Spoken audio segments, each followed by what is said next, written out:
The candlelight danced across the heavy crystal at the Sagewood Manor outside Denver, turning every glass into a tiny mirror of my own hope. I had spent an hour on my hair, sweeping it into a soft twist that caught the amber flecks in my hazel eyes.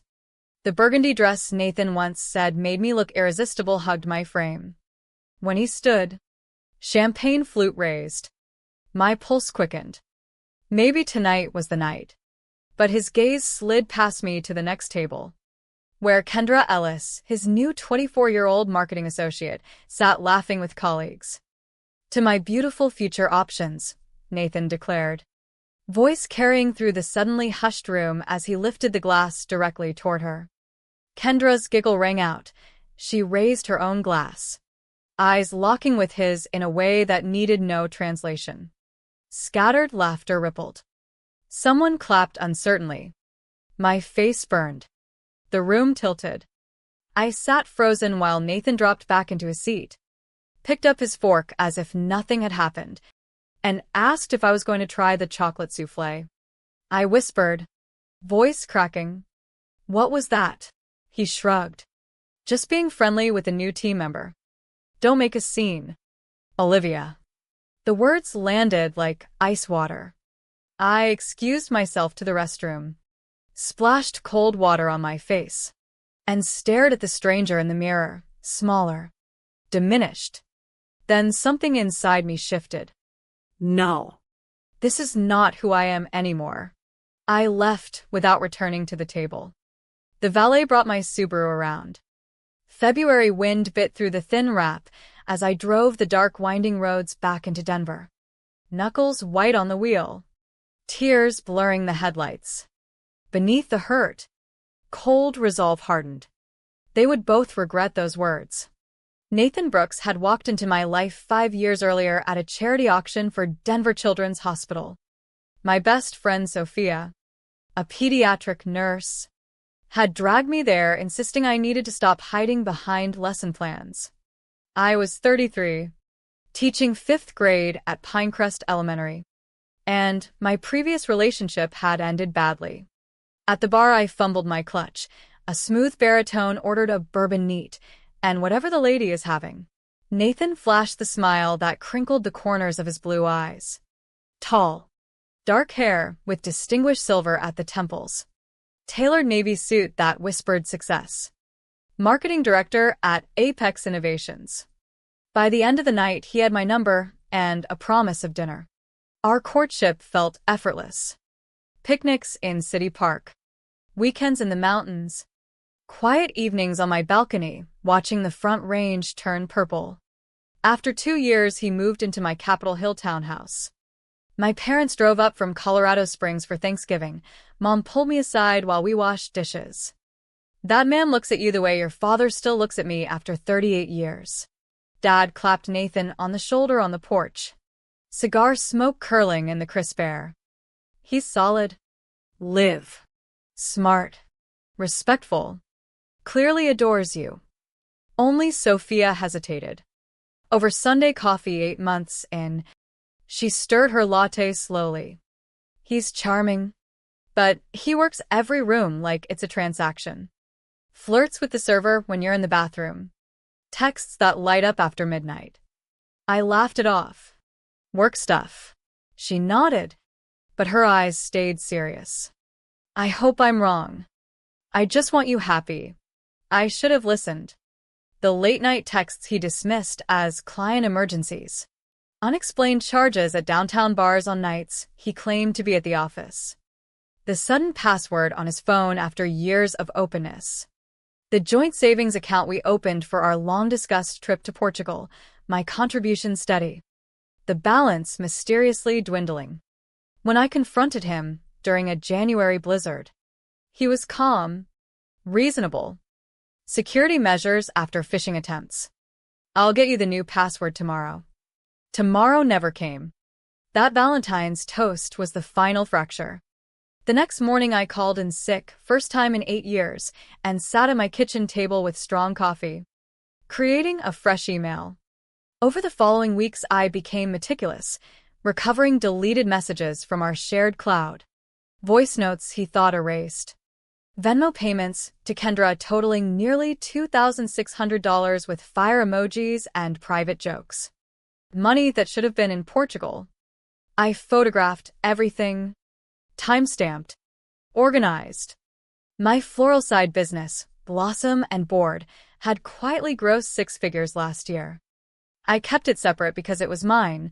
Nathan always called it my cute little hobby. My expansion fund sat at $55,000, untouched. He had no idea. By early March, I had a complete file. I met with Elena Vargas, a sharp divorce attorney in the dairy block. She reviewed my evidence across her glass desk. Most clients bring suspicions. You brought a prosecution. I answered simply, I'm a teacher. I do my homework. Her smile was predatory. Then let's talk strategy. I hadn't decided on divorce yet. What I wanted first was truth in daylight. Justice. The opening arrived on Instagram one sleepless night. Kendra's post announcing her lavish birthday brunch at the Garden Terrace on April 27th. Guest list public. My name nowhere. Deposit still pending. She'd been dragging her feet.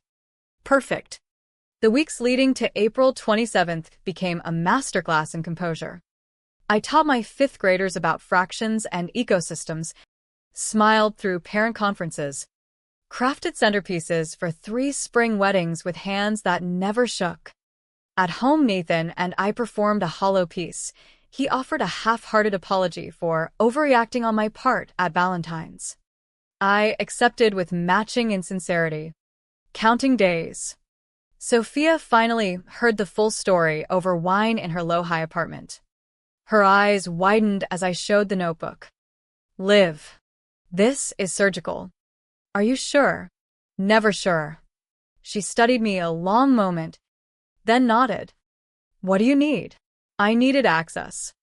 The morning of the brunch, I dressed deliberately, ivory pantsuit conveying quiet authority. Grandmother's pearl earrings for strength.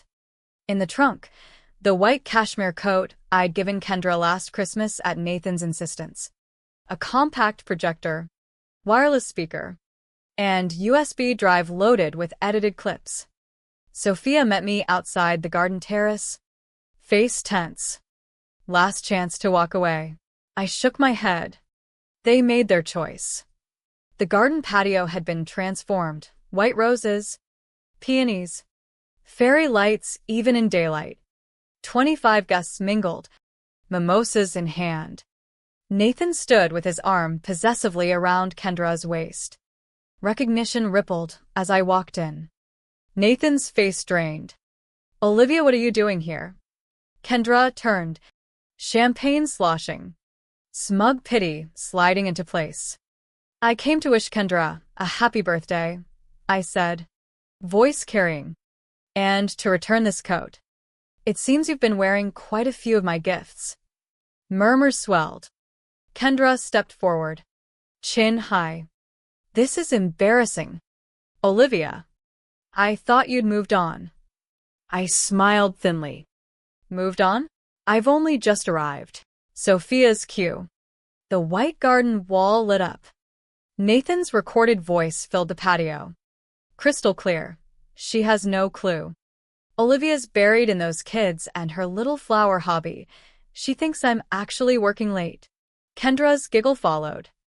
You can't expect me to be loyal. I'm young. I'm hot. And I have options. Your girlfriend should be grateful you even come home. More clips rolled. Hotel receipts. Explicit texts. The apartment building elevator security footage of them tangled together on a night I was supposedly visiting my parents. The final frame froze on them kissing inside our front door. Silence crashed over the garden. Nathan froze. Panic raw. Kendra collapsed into a chair.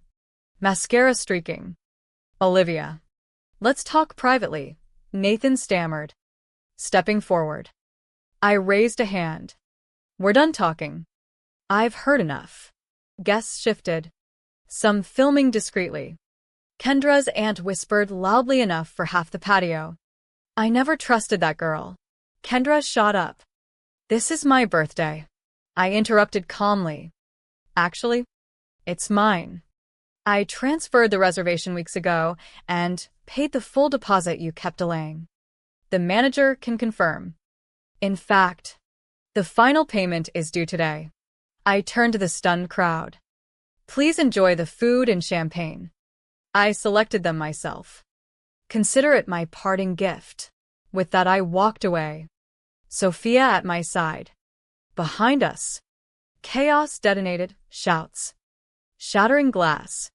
Kendra's sobs. By evening, clips of the brunch had spread through Nathan's circles.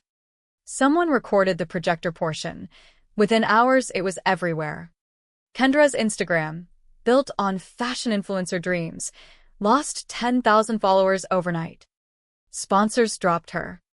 Apex placed Nathan on immediate leave pending investigation for fraternization with a subordinate and code of conduct violations. I didn't stay to watch. The next morning I called my parents. I need you. They arrived from Colorado Springs that afternoon.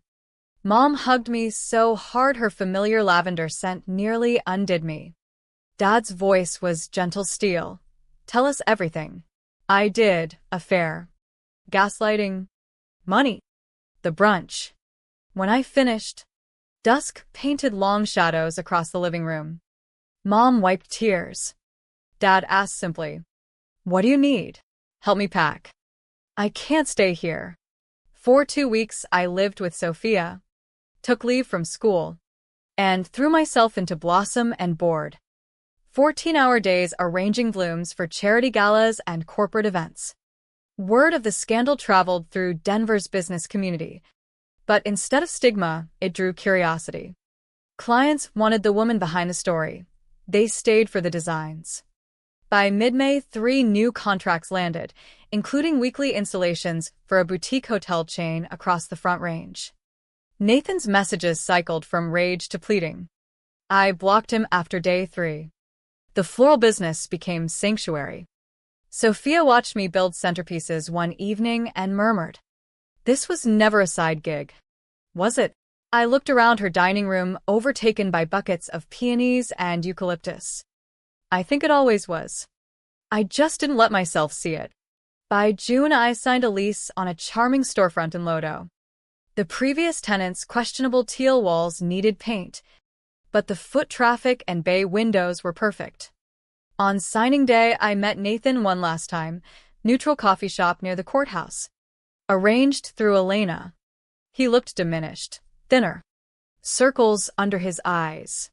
Hands fidgeting. I lost my job. Kendra transferred to Chicago. We're done. I sipped coffee. Silent. He leaned forward. You won. Olivia. Is that what you wanted? It was never competition, I said quietly. It was consequence.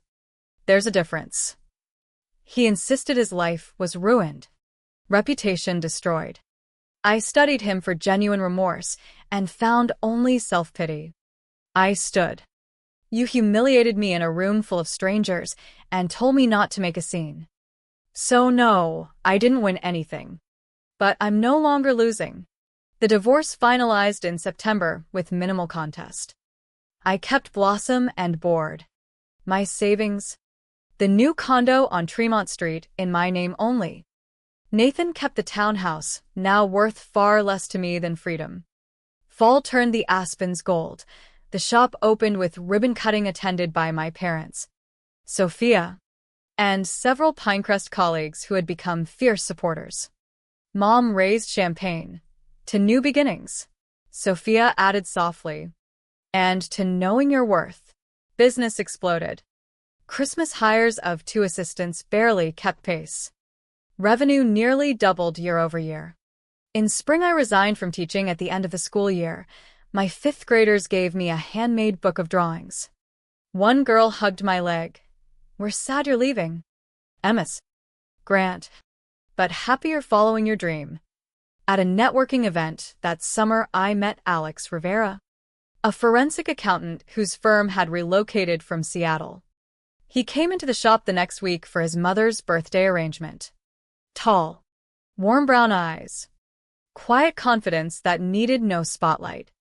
He asked thoughtful questions about my process, listened without once checking his phone. When he asked me to dinner, I hesitated only a moment before saying yes. Our first date stretched late, drinks, dinner, midnight walk along the South Platte. He knew pieces of the story from business circles. "What you did took courage," he said simply as moonlight glittered on the water. It couldn't have been easy. We moved slowly, both carrying scars. Alex's marriage had ended when his ex-wife chose London over family. He understood rebuilding. One March evening nearly a year after the brunch, Alex and I passed the Sagewood Manor after dinner. The memory still carried an echo of pain. He noticed my pause. "Bad memories?" I nodded, then surprised myself. "Let's go in for a drink." The bar felt smaller, less intimidating. We sipped whiskey slowly. "I brought someone here once," I told him. "He humiliated me in that dining room." Alex's expression darkened with protective anger, then softened. "I'm sorry that happened." I realized the words were true. I'm not. Not anymore. If it hadn't, I might still be there, believing I was lucky to be an afterthought. He took my hand, warm and steady. His loss. My gain. We clinked glasses. In the mirror behind the bar, I caught my reflection, confident, serene, whole. The woman looking back had been expanded, not diminished, by the very fire meant to consume her. Kendra had been right about one thing. We all have options.